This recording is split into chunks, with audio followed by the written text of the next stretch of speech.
پاکستان میں سرمایہ کاری بڑھانے کے لیے پرعزم ہیں۔ علاقائی خوشحالی کے ہدف کے حصول کے لیے مل کر کام کرنا چاہیے۔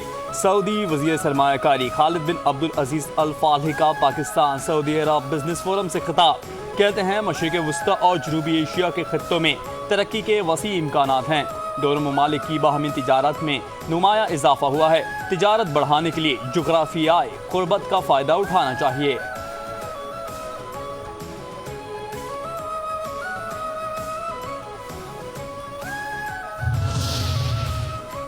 زر مبادلہ کے ذخائر میں اضافہ اور روپے کے قدر میں استحکام آیا ہے۔ کرنٹ اکاؤنٹ خسارے میں خاطر خواہ کمی آئی ہے۔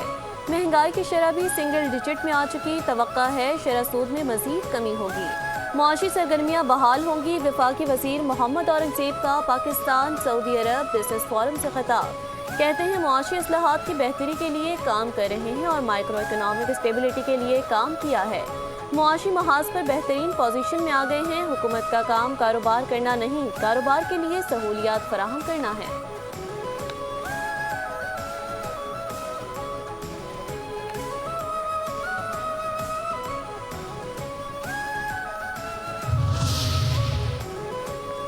وہ وقت دور نہیں جب پاکستان G20 ممالک میں شامل ہوگا۔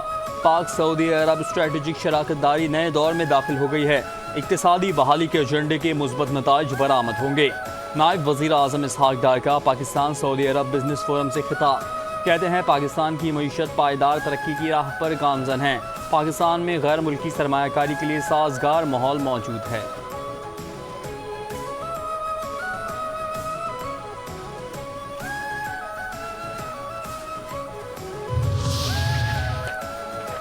وفاقی وزیر تجارت جام کمال خان نے کہا سعودی وزیر سرمایہ کاری خالد الفالح کی قیادت میں سعودی وفد کا خیر مقدم کرتے ہیں۔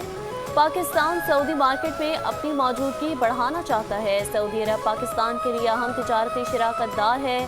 فورم کا مقصد مختلف شعبوں میں سرمایہ کاری کو بڑھانا ہے۔ سعودی عرب زراعت، کان کنی اور IT کے شعبوں میں سرمایہ کاری کرے گا۔ سعودی ولی عہد سلمان بن عبدالعزیز کا 2030 کا ویژن قابل تحسین ہے۔ سعودی عرب اور پاکستان کے درمیان تجارتی حجم $5.12 ارب ہے۔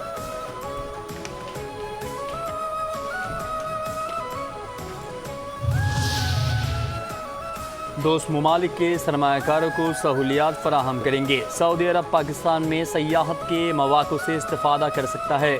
وفاقی وزیر مصدق ملک کا فورم سے خطاب۔ کہتے ہیں پاکستان میں متعدد شعبوں میں سرمایہ کاری کی جا سکتی ہے۔ پاکستان میں پیٹرولیم مصنوعات کو استعمال کرنے کی بڑی مارکیٹ موجود ہے۔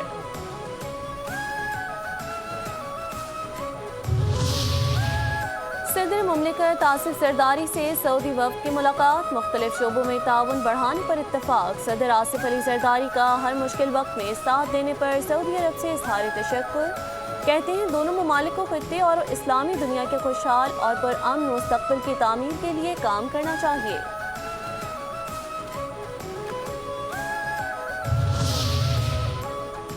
آرمی چیف جنرل عاصم سے سعودی وفد کی ملاقات۔ ISPR کے مطابق آرمی چیف کا شاہ سلمان ولی عہد شہزادہ محمد بن سلمان کی جانب سے غیر متزلزل حمایت پر اظہار تشکر۔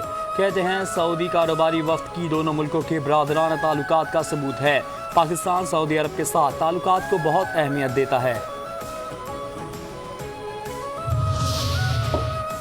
وزیر اعظم شہباز شریف کی زیر صدارت وفاقی کابینہ کا خصوصی اجلاس۔ ذرائع کے مطابق SIFC اور مختلف ممالک کے ساتھ MOUs اور معاہدوں کی منظوری دی جائے گی۔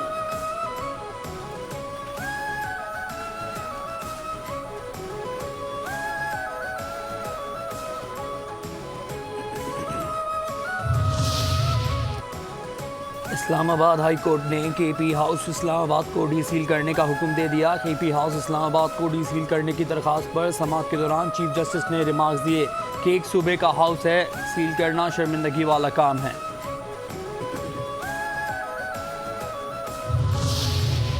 علی امین کنڈاپور نے صوبے کے عوام کی ناک کاٹ دی۔ آج کل حاضریاں اور پیشیاں لگ رہی ہیں، پاؤں پڑ رہے ہیں۔ گورنر KP فیصل کریم کنڈی کہتے ہیں آئینی ترمیم کے لیے ممبر پورے ہوں گے تو یہ ہمارا حق ہے۔ PTI سمجھ رہی ہے مولانا ان کے ساتھ ہیں تو آگے دیکھا جائے گا۔ PTI کے مطابق مولانا سیاسی مسیحا کا کردار ادا کر رہے ہیں۔ عصر کے بعد KP عسکریت پسندوں کے حوالے ہو جاتا ہے۔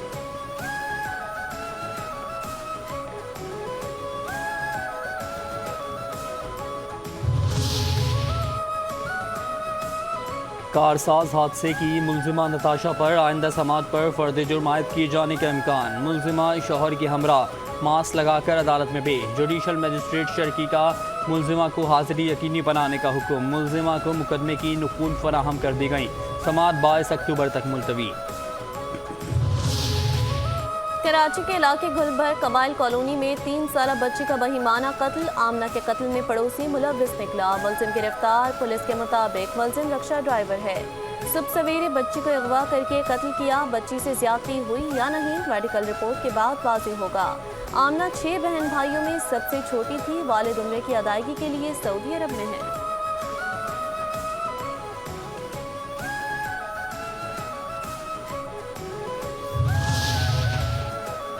کراچی سمیت مختلف شہروں میں تعلیمی اداروں میں منشیات فروشی کے خلاف ANF کی کارروائیاں، 4 کارروائیوں میں 52 لاکھ روپے سے زائد کی منشیات برآمد، 6 ملزم گرفتار۔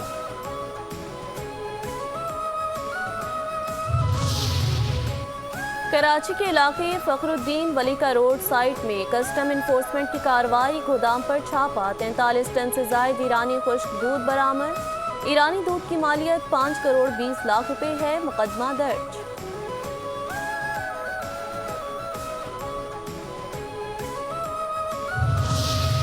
فضل الرحمان صاحب نے اپنی طرف سے 2-3 چیزیں نہیں رکھی ہیں، وہ آئینی عدالت کے بجائے آئینی بینچ کے اوپر تو راضی ہو گئے ہیں۔ اچھا، ان کا کہنا یہ ہے کہ کانسٹیٹیوشنل جناب کوڈ بنانے کے بجائے کانسٹیٹیوشنل بینچ بنا دیا جائے۔ آئینی عدالت نہیں، آئینی بینچ، 5 نیوز کے پروگرام میں انکشاف کی وزیر دفاع خواجہ آصف نے تصدیق کر دی۔ 5 نیوز کے programme at 10 with Salman Mirza میں گفتگو کرتے ہوئے استحکام پاکستان پارٹی کے سینئر رہنما فیاض الحسن چوہان نے پہلی مرتبہ انکشاف کیا کہ مولانا فضل الرحمان آئینی عدالت کے بجائے آئینی بینچ پر راضی ہو گئے ہیں۔ فیاض الحسن چوہان نے بتایا مولانا فضل الرحمان نے 2 سے 3 چیزیں نہیں رکھی ہیں۔ ان کا کہنا ہے کہ سپریم کورٹ کے 4 سینئر ججز پر مبنی بینچ بنانا چاہیے، یہ بینچ صرف لیگل، حکومتی اور آئینی کیسز سے سنے۔ خواجہ آصف نے تصدیق کرتے ہوئے کہا آئینی عدالت نہیں، آئینی بینچ بنانے کی تجویز آئی ہے، ترمیم میں آئینی عدالت موجود ہے۔ خواجہ آصف نے کہا کہ مخصوص نشستوں کے فیصلے کو PTI نے جیت کہا، میں نے مخصوص نشستوں کے فیصلے کو مد نظر رکھ کر الیکشن آڈٹ کا کہا تھا۔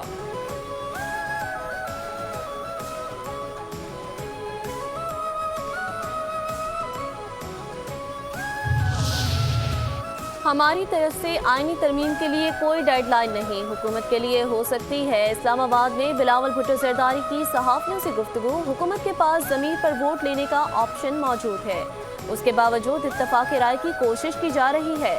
پیپلز پارٹی تمام سیاسی جماعتوں کو ساتھ لے کر چلنا چاہتی ہے، JOI کا ڈرافٹ آئے گا تو بیٹھ کر دیکھیں گے۔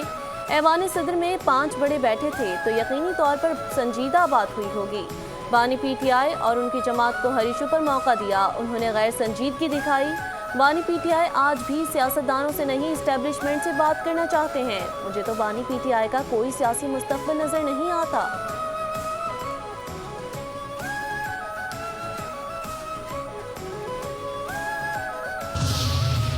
بنگلہ دیش کی عبوری حکومت کے سربراہ ڈاکٹر محمد یونس کا پاک بھارت تعلقات کی بہتری کے عزم کا اظہار، کہتے ہیں پاکستان اور بھارت میں مسائل کے باوجود سارق کو فعال کیا جا سکتا ہے۔ اگر یورپی یونین تاریخی تقسیم کے باوجود آگے بڑھ سکتی ہے تو ہم کیوں آگے نہیں بڑھ پا رہے؟